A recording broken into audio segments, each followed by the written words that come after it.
자, 민주당이 추석 전에 검찰청 폐지를 몰아붙였고 그리고 결국 그걸 통과시켰고요. 그래서 이번에는 대법원 힘 빼기에 들어간 것 아니냐라는 시각들이 있었는데 결국 어제 발표를 했습니다. 현재 14명인 대법관을 26명까지 증원하는 사법개혁안을 발표했습니다. 정청래 대표 목소리 들어보겠습니다. 사법부가 법을 어기면서까지 끼워 맞추기식 졸속 재판을 하며 대선 개입을 했던 정황이 밝혀졌습니다. 다시금 정치적 중립을 천금같이 여기는 사법부로 거듭나야 합니다. 사법개혁은 판결에 개입하자는 것이 아닙니다. 대법관 증언은 반대할 이유가 없습니다. 경무에 시달린다면서요. 읽어볼 자료가 많다면서요. 사건 수가 많다면서요. 대법관들이 모자라다면서요. 근데 왜 반대합니까? 자, 사법개혁안의 주요 내용은 5가지입니다. 화면 보시죠. 대법관 증원, 그리고 대법관 추천위원회 구성의 다양화, 법관평가제 도입, 하급심 판결문 공개 확대, 그리고 압수수색 영장 사전 신문제도 도입하겠다라는 겁니다. 그중에서 이제 저희가 직접 집중적으로 보여드릴 부분은 대법관의 수 증원입니다. 과연 어떻게 될까요? 화면 다음 장 보겠습니다. 자, 현재 대법관 14명인 거 다들 잘 아실 겁니다. 그리고 26명까지 늘리는데 이재명 대통령의 임기 동안에 기존의 대법관을 포함해서 새로 대법관 12명을 추가하는 것까지 해서 22명의 대법관을 임명할 수 있습니다. 그렇게 되면 결국에 현 정권의 일각에서는 입맛에 맞는 대법관들이 대다수 들어와서 지금 대법원의 어떤 구성이 많이 바뀌는 것 아니냐 이런 우려의 목소리도 있습니다. 그리고 개혁안이 통과가 된다면 지금 조희대 대법원장의 임기는 당연히 종료가 되고요. 신임 12명이 새로 들어오게 되는데 이 새로 들어오게 되는 대법관들에 대한 성향에 대한 어떤 지적들도 지금 뒤따르고 있는 그런 상황입니다. 자, 김성태 대표님, 한마디로 이재명 대통령 입맛대로 다 구성할 수 있다 이런 얘기들이 나오고 있긴 하던데요. 어떻습니까? 그렇습니다. 지난번 이제 검찰 개혁과 또 사법 개혁, 지난번 추석머리 밥상에 이제 검찰 개혁을 올리겠다. 네. 그게 이제 정청래 당 대표 입장에서는 사실상 그 용산 대통령실이나 또 주무부처 장관인 그 정성호 장관 같은 경우는 이건 시간을 좀 가지고. 네네. 행사사법 체계에 엄청난 큰 변화이기 때문에 그 혼란을 최소화하기 위한 정부적인 차원에서 정말 세밀한 그런 준비가 필요하고 그 논의가 필요하다. 그게 맞는 거예요. 네. 그런데 결국은 9월 25일 날 정청래 당대표의 자신의 당 그러니까 강성지청만을 의식한 그런 자기 정치에 함몰되다 보니까 쉽게 말하면 설익은 밥을 추석머리 밥상에 낸 거거든요. 거기에 이어서 이제 사법개혁까지 지금 가는 건데 저는 이번 어제 사법개혁 발표 내용에서 재판 소원 제도가 왜 빠졌지 역시 그러니까 조금 그러고 있는데 바로 이제 당에서 정청래 당대표 또 입장이 이 재판 소원 제도는 이제 사실상 사심 제도입니다. 맞습니다. 무슨 대법 판결에서 그렇게 이제 피자의 그런 재판 받는 사람들의 기본권이 침해됐을 경우에 사심제 그러니까 헌재 심판을 받도록 하겠다 이런 건데 이거는 다 누구를 위해서 이런 사심제 제도도 하면 누구가 떠올라요 지금. 아까 제가 배임죄 이 면소 법안에 대해서도 이야기를 했습니다만은 저는 그런 측면에서 베네수엘라나 그리고 이제 헝가리 총리 같은 경우도 그런 경우고 이렇게 이제 그 사법권을 장악하고 또 사법부를 말을 핵심 변화 계획이라는 시도의 결론은 자신들의 절대 권력을 위해서 이거 행하는 행위거든요. 그렇기 때문에 국민적 논의나 동의 그런 사회적 논의라든지 공감 그런 이런 부분은 누가 뭐라 그래도 이런 계획은 여야 간에 상당히 의견을 갖다 모아서 진행돼야 될 그런 사법 계획을 갖다가 지금 이재명 대통령 임기 중에 이렇게 이제 민주당 계획안대로 가면은 이미 22명의 대법관이 이재명 대통령이 임명할 수 있어요. 그러면은 그 많은 사법 리스크가 지금 이제 대통령 재임이 끝나면은 정상적으로 진행될 수 있겠습니까? 여기에 지금 현재 민주당 입장에서는 다음 대통령도 그만큼 또 임명할 수 있다. 이렇게 이제 좀 뭐 변명을 하던데 저는 이번 사법개혁안은 정말 이거 정말 대한민국의 마지막 법치의 보루가 이렇게 흔들릴 수도 되느냐 그런 큰 우려를 가지고 있습니다. 알겠습니다.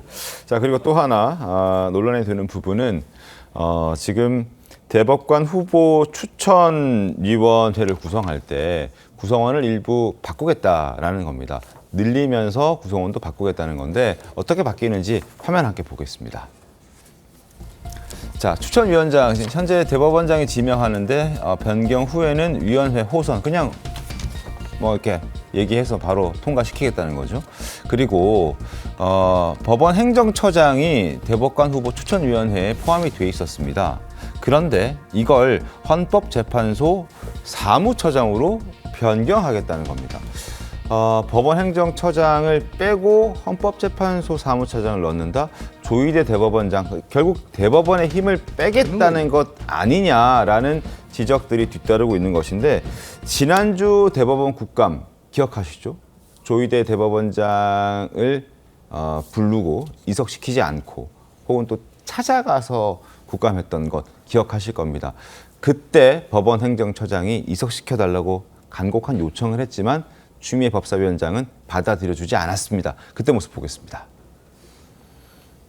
저는 대법원장으로 취임한 이래 오늘에 이르기까지 정의와 양심에서 벗어난 적이 없음을 분명히 말씀드립니다.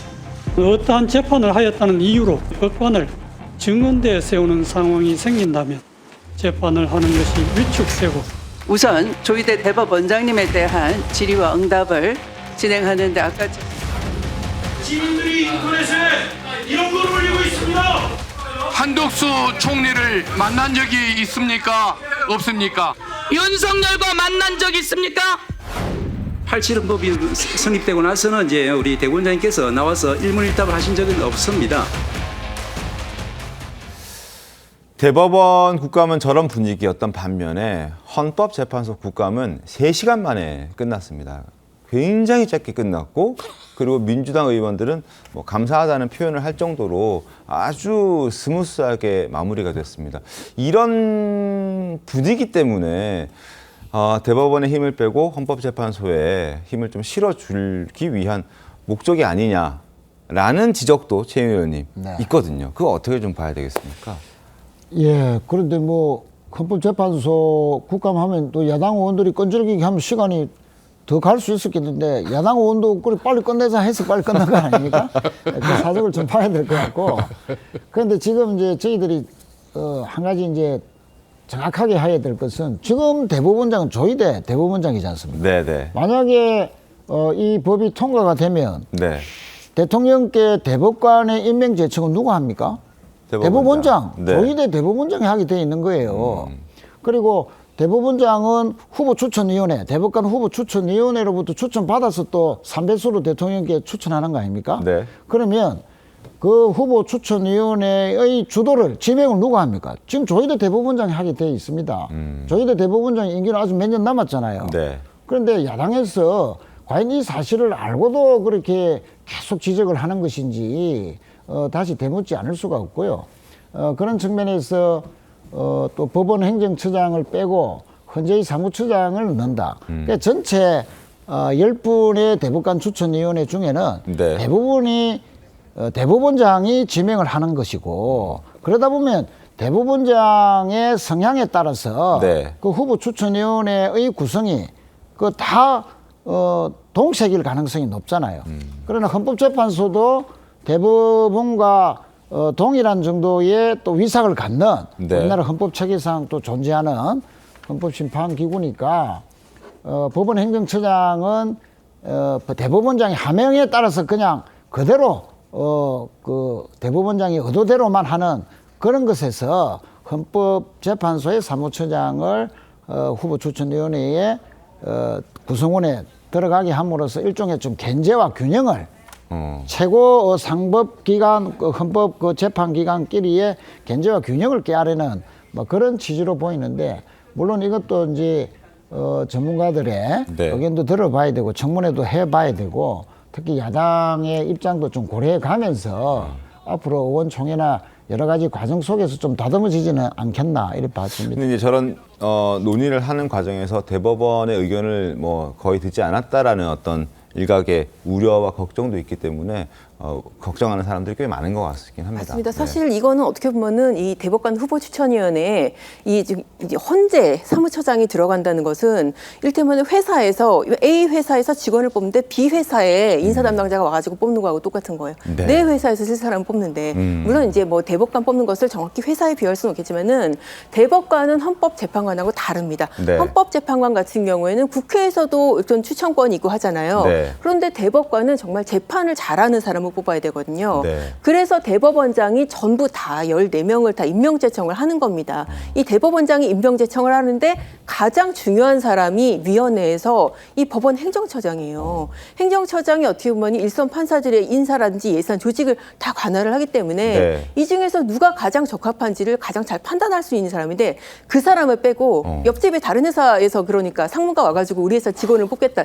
지금 이게 너무나 사실 말도 안 되는 거고 의도가 보이는 거예요. 네. 왜냐하면은 이게 구성해서 또 판사 회의를 1명에서 2명으로 늘려진다고 그랬잖아요. 네. 전국법관 대표회의 판사 회의가 어떤 지금 액션을 했었냐면은 이재명 대통령 파기환송했을 때 이거 문제 있다라고 회의 소집했던 이런 기관 아닙니까? 그러니까 그 기관의 발언권 늘려주고 이 법원행정처장, 이 국회에서 어떻게 보면은 민주당 의원들한테 결기를 보였던 사람 빼고 지금 이런 식의 인적 구성을 지금 시도하는 상황입니다. 알겠습니다. 국민의힘에서도 강한 분노를 표출했습니다. 목소리 들어보시죠.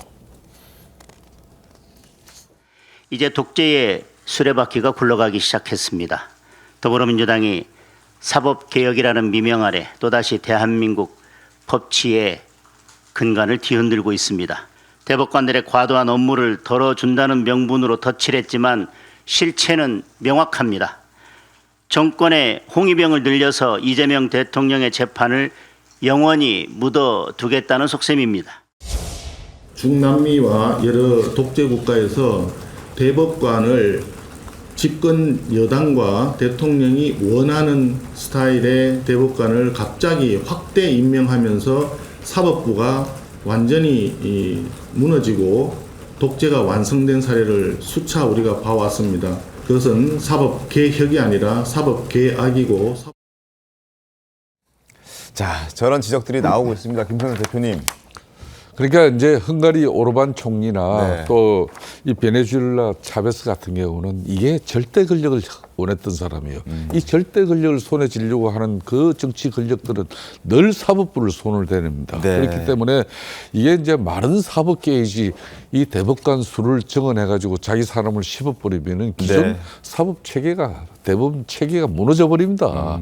바로 그 길로 가자는 거죠. 네. 그러니까 이 베네수엘라 차베스나 또 헝가리 우파 진영에서도 이 오르반 총리 같은 사람이 있어요. 이런 사람들이 결국은 그렇게 자신의 완전한 통치 절대 권력을 위해서 그렇게 했지만 결국은 자신들이 망합니다.